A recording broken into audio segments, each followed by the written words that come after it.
ആ മദ്യം കുടിച്ച് ശീലിച്ച ഒരു ജീവന് ആ മദ്യത്തിനെ ഉപേക്ഷിക്കാൻ പറ്റണില്ലേ. അതുകൊണ്ട് വരുന്ന ദോഷങ്ങളും ബുദ്ധിമുട്ടുകളും പലരിലും കണ്ടും കേട്ടും മനസ്സിലായാലും ഈ ഒരു സുഖം എങ്ങനെയാണോ ഉപേക്ഷിക്കാൻ പറ്റാത്തത്, അതുപോലെ ആ ലഹരിയിലെ ഈ വിഷയസുഖത്തിൽ അങ്ങോട്ട് ലയിച്ചു പോയി വിഷയസുഖം ആകുന്ന ലഹരി കൊണ്ട് മത്ത് പിടിച്ചിരിക്കുകയാണ്.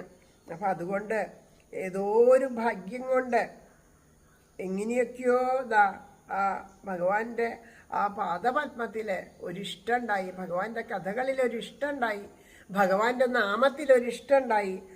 എന്നോ ചെയ്ത ഏതോ ഒരു കർമ്മം ഭഗവാനെ അവിടത്തേക്ക് എന്നിൽ കാരുണ്യം തോന്നിയിട്ടുണ്ടാവും. ആ കർമ്മത്തിൻ്റെ അടിസ്ഥാനത്തിലാവാം മഹാത്മാക്കളുമായിട്ടുള്ള ബന്ധമുണ്ടായി, അവരുമായിട്ടുള്ള ബന്ധമുണ്ടായപ്പോൾ നാമം ജപിക്കാനായിട്ട് തോന്നി.